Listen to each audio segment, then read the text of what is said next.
बिस्मिल्लाहिर्रहमानिर्रहीम। मैं हूं मोहम्मद आसिफ चौधरी और आजकल हमारी इनकम टैक्स ऑर्डिनेंस 2001 में जो टैक्स रेट्स हैं और जो tax rate income tax return 2025 में इस्तेमाल होने हैं या 2026 के लिए जो टैक्स रेट हैं उन पे हमारी बात हो रही है।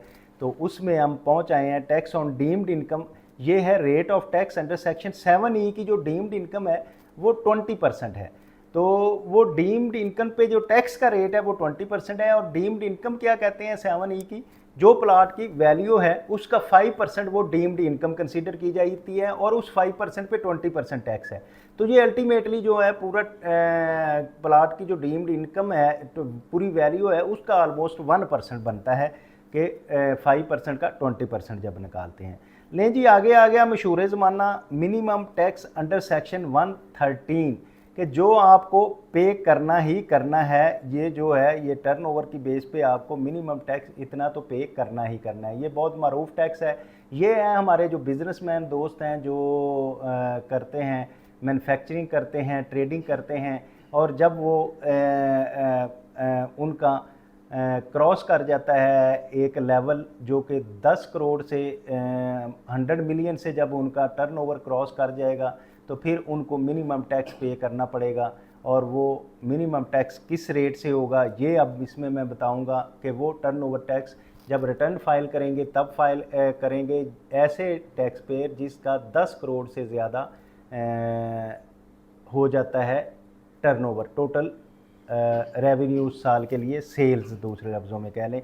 तो उसमें मिनिमम टैक्स जो है परसेंटेज से किससे होगा, अगर तो वो कंपनी होगी सुई नॉर्दर्न गैस कंपनी लिमिटेड है, सुई सॉर्दर्न गैस कंपनी लिमिटेड है, पाइपलाइन लिमिटेड है, for the case of annual turnover exceed ₹1 billion. अगर इनका जो है इनके लिए है कि 1 बिलियन से अगर क्रॉस कर जाए तो वो पहले के लिए तो 100 मिलियन था, लेकिन इस केस में 1 बिलियन है।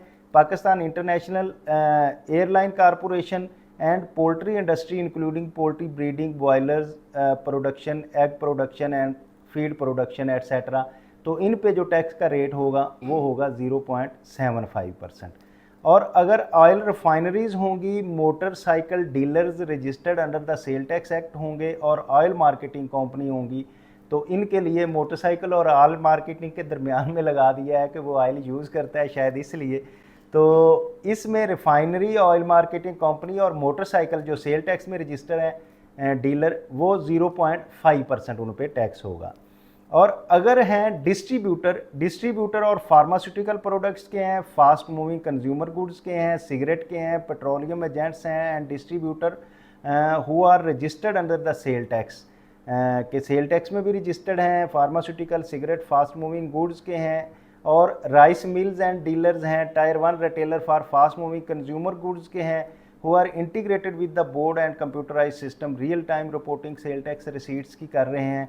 Persons turnover from the supply through e commerce के अगर वो कर रहे हैं, including from running on the online marketplace as defined in 38B of section 1, तो ये देंगे 0.25%। जो सबसे कम है वो डिस्ट्रीब्यूटर्स और इनके लिए है।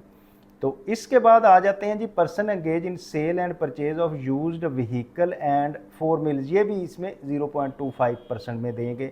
और इन ऑल अदर केसेस ये जो ऊपर मतलब इसमें हमने फर्टिलाइजर्स का जिक्र किया, उसमें पोल्ट्री का जिक्र किया, फास्ट मूविंग गुड्स का जिक्र किया, मोटरसाइकिल, रिफाइनरीज और डिस्ट्रीब्यूटर्स का जिक्र किया, जो इनके अलावा बाकी लोग बचते हैं उन पे 1.25% स्टेट रेट होगा। ये आपने बात जेन में रखनी है। और ये आपने जब अब रिटर्न फाइल करनी है तो आपने मिनिमम टैक्स का ख्याल रखना है और इसके मुताबिक जिसका 10 करोड़ से ज़्यादा टर्नओवर टैक्स है वो इसको टैक्स पे करेंगे। लें जी, आगे बात आ गई है rate of advance taxes. Advance taxes का हमने मोस्टली वैसे चीज़ों का मैंने बता दिया था, लेकिन कुछ रह गई हैं तो वो भी मैं बता देता हूँ।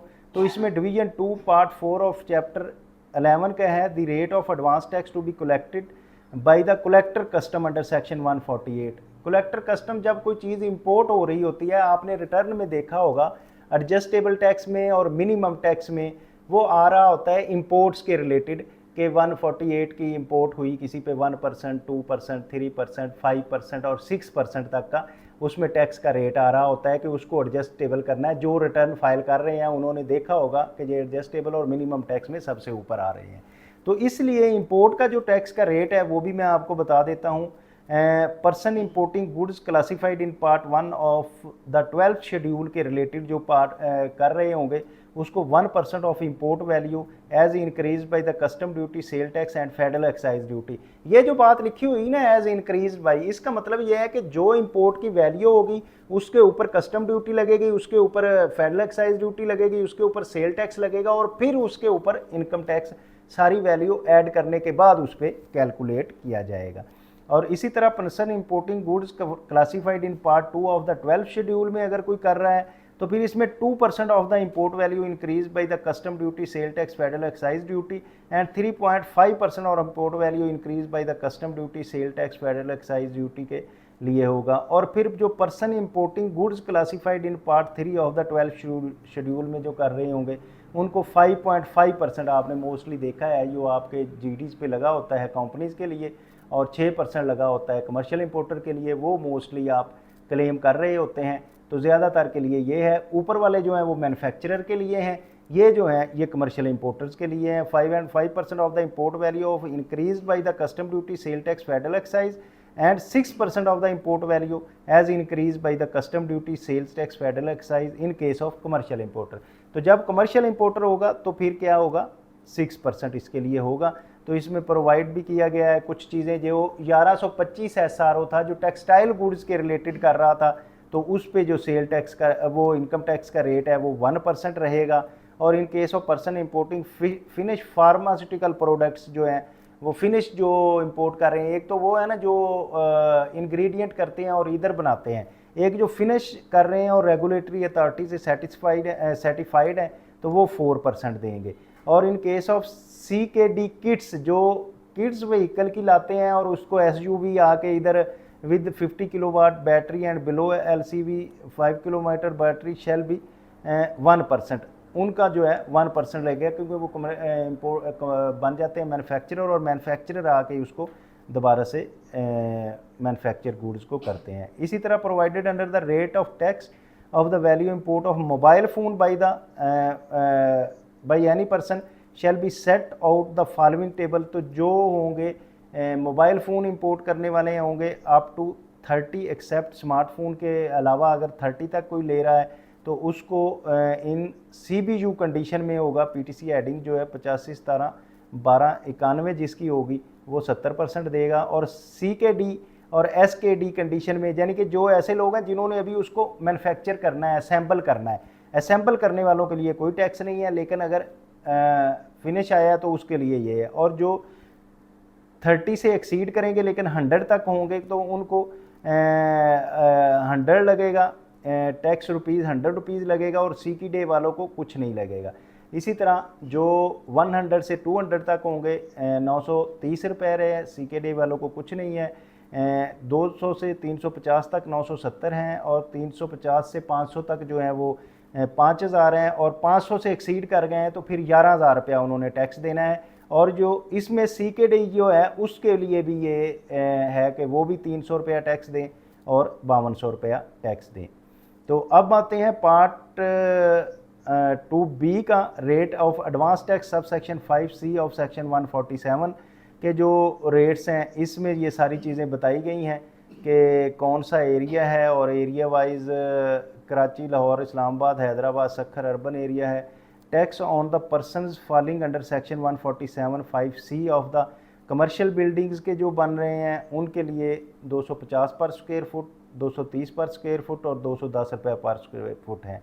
और tax on the person falling under section 147 5C for the residential building के लिए है तो उसको 80 रुपीज़, अगर 3000 तक है तो 80 रुपीज़ है, अगर 3000 से अबव है तो 125 रुपीज़ है। इसी तरह 65, 10 और 50 और है। Tax on the falling under section 145 7C का 2 का है तो वो यार्ड्स में आ जाता है। पर्सन फॉलिंग अंडर सेक्शन 140 तो इसका 150 रुपये पर यार्ड, 130 और 100 इतने हैं। और जो पर्सनस इंडस्ट्रियल और कमर्शियल एरिया के हैं तो उनको भी 20 रुपये और 20 और 10 रुपये के हिसाब से किया जाएगा। Provided that in case of mixed of the building having both commercial and residential areas respective rates of the above, यानी कि जो होंगे तो उन पे फिर ये है कि आपने जो रेजिडेंशियल का होगा रेजिडेंशियल का रेट लगेगा और जो दूसरा होगा उस पर दूसरा लगेगा रेट। अब आ गया है पार्ट 3। पार्ट 3 में deduction of tax at source, जो एट सोर्स टैक्स काट लिया जाता है तो उसमें क्या क्या है, तो इसमें हम पार्ट 1 की बात करते हैं जिसमें एडवांस टैक्स ऑन डिविडेंड है। डिविडेंड की हम पहले बात कर चुके हैं कि डिविडेंड के टैक्स रेट क्या हैं, तो वो एट सोर्स डिविडेंड का टैक्स कट जाएगा तो वो उसमें आ जाएगा। फिर आ जाएगा प्रॉफिट ऑन डेट, इसकी भी हम बात कर चुके हैं, इसका भी एट सोर्स टैक्स कटता है। और फिर डिवीजन 1B है रिटर्न ऑन इन्वेस्टमेंट सकूक, इसकी भी हम बात कर चुके हैं कि इस पर कौन सा टैक्स रेट लगना है, तो वो उसका भी एट सोर्स कट जाएगा। और इसी तरह अब अगर पेमेंट टू नॉन रेजिडेंट है तो नॉन रेजिडेंट की पेमेंट के लिए the rate of tax deducted from payment refer to sub section 1A of the section 152 shall be 7% of the gross amount payable, तो उस पर 7% है ग्रॉस पेएबल पे। Rate of tax deducted from the payment refer to sub section 1AA of section 1 की 5% होगा, और rate of tax deducted under sub section 2 और 152 का 20% होगा, और rate of tax deducted under section 1AA of 152 10% होगा, और 1D और 1DA का जो है 152 का वो 10% टैक्स का रेट है। ये हमने उस वक्त डिस्कस करते हुए किया था कि ये जाके हम इस डिवीजन में पढ़ेंगे तो कंपनी जो है वो 5% है और अदर केसेस में 5.5% हैं जो इसके हैं नॉन रेजिडेंट्स के। तो अब आते हैं payment of goods and services की भी, ये भी बड़ा मारूफ है और इसमें अपना जो ये बहुत इम्पोर्टेंट क्योंकि चैप्टर है तो इसको हम मेरा ख्याल है बाद में डिस्कस करते हैं। अभी तक जो है हम यही चीज़ें जो हमने डिस्कस की हैं इस पर क्लोज़ करते हैं। उम्मीद है कि आप इसको समझ गए होंगे और दूसरों को समझाने के लिए लाइक शेयर और सब्सक्राइब कर रहे होंगे।